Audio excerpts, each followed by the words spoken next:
বাংলাদেশের ইতিহাস থেকে যেন বঙ্গবন্ধুকে মুছে দেবার সব রকমের চেষ্টা চলছে। এর আগে শেখ হাসিনা দেশ ত্যাগের সময় দেখেছিলাম কিভাবে মুজিবের মূর্তি ভাঙচুর হয়েছিল।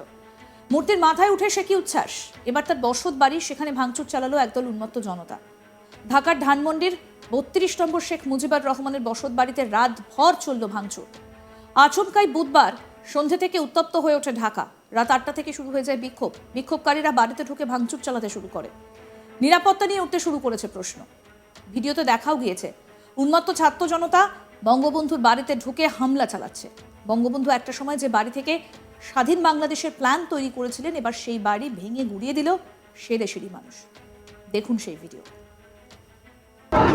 দর্শক, গেট ভেঙে ধানমন্ডি ৩২-এ প্রবেশ করলেন শিক্ষার্থীরা। এই মুহূর্তে লং মার্চ টু ধানমন্ডিতে আজকে যে শিক্ষার্থীদের কর্মসূচি, সেই কর্মসূচিতে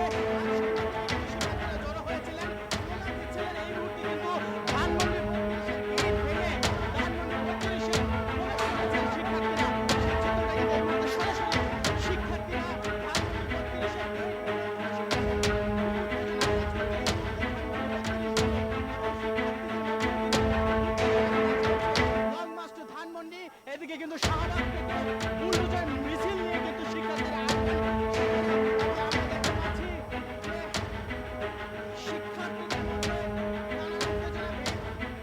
সেই সঙ্গে অশ্রাব্য ভাষায় বঙ্গবন্ধুকে গালিগালাজ করা হয়, ওঠে মুজিব বিরোধী স্লোগান। দেখুন।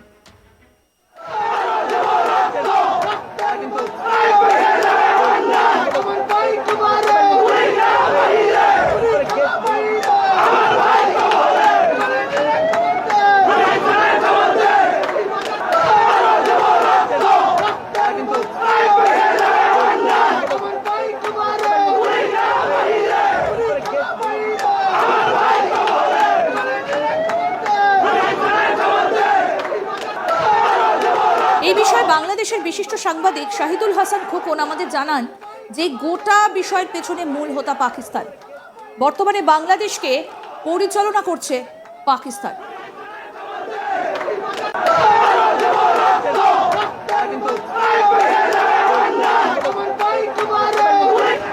ভেঙে ফেলা হচ্ছে ধানমন্ডি ৩২। এই বিষয়ে কথা বলেছিলাম বাংলাদেশের সাংবাদিক শাহিদুল হাসান খোকনের সঙ্গে। তার সঙ্গে কথোপকথনে কি উঠে এলো শোনাবো আপনাদের।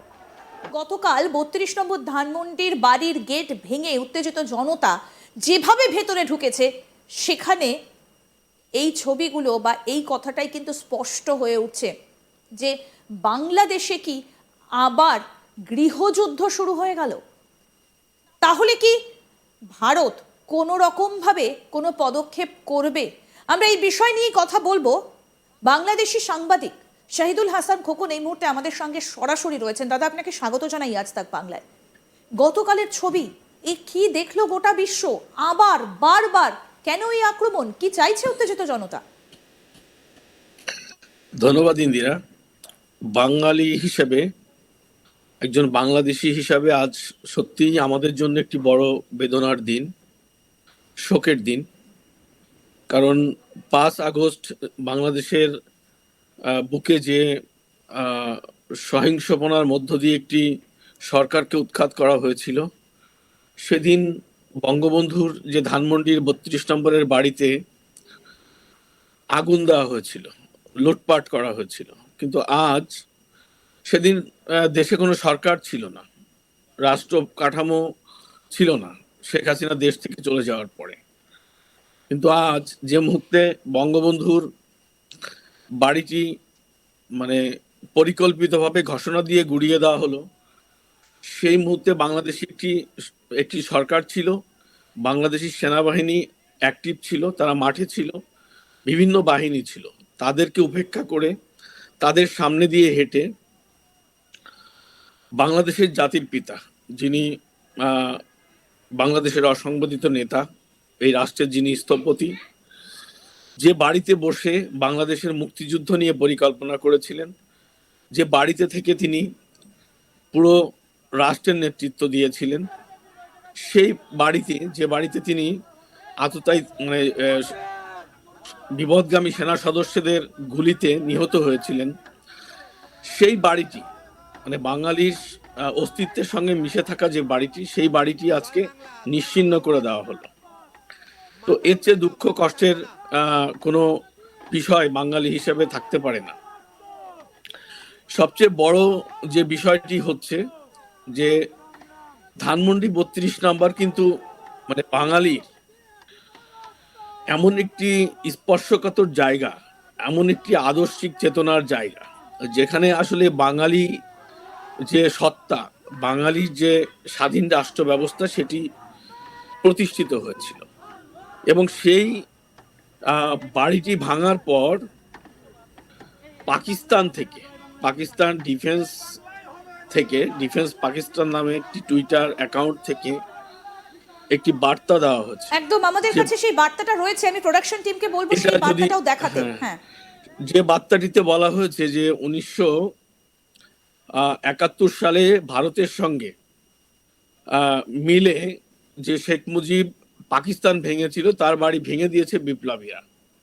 মানে এটি মানে একটি প্রতিশোধ, 71-এর প্রতিশোধ বলা যায়, যে 71-এর সে প্রতিশোধটি পাকিস্তান সরাসরি নিতে পারেনি, তারা তাদের এদেশীয় যারা মানে কি অনুসারী। তুমি যে বললে যে উত্তেজিত জনতা, এখানে কোনো উত্তেজিত জনতা নেই। কত মানুষ হয়েছে ধানমন্ডিতে, কিন্তু পাকিস্তান ডিফেন্স বলে যে পোস্টটা করা হয়েছে সেখানে উত্তেজিত জনতার কথাই বলা হচ্ছে। আমি সেটাই বলছি, তারা তো বলবেই, তারা তো বলবেই। কিন্তু ইন্টারেস্টটা কোথায়? পাকিস্তানের ইন্টারেস্টটা কোথায়? এই যে বিপ্লবী বলে কাদেরকে বোঝাতে চাইছে পাকিস্তান? পাকিস্তানের মানে এটা তো সবাই সাধারণ একটি প্রশ্ন, যে পাকিস্তানের এখানে পাকিস্তানের প্রাপ্তির জায়গা হচ্ছে যে 71-এ তাদের যে পরাজয়, যে গ্লানি, তা থেকে মুক্তি পাওয়া, তার প্রতিশোধ নেওয়া। সেই প্রতিশোধটি পাকিস্তান নিচ্ছে। এবং আজকে তাদের সামনে আমরা বলে আসছি যে বাংলাদেশে 5 আগস্ট একটি জঙ্গি হামলা হয়েছে, একটি সন্ত্রাসী হামলা হয়েছে, যার মধ্য দিয়ে একটি নির্বাচিত সরকারকে উৎখাত করে একটি জঙ্গি সরকার, একটি জঙ্গি নিয়ন্ত্রিত সরকার তারা রাষ্ট্র ক্ষমতায় আসীন হয়েছে। তুমি যেমনটি দেখাচ্ছিলে যে বাংলাদেশের জাতির পিতার বাড়ি ভাঙা হচ্ছে, যেখানে হিজবুত তাহরির এবং আইসিসির পতাকা, ভাবা যায়? এবং সেখান থেকে বলা হচ্ছে মানে আল্লাহর নামে স্লোগান দিয়ে সেই বাড়িটি ভাঙা হচ্ছে।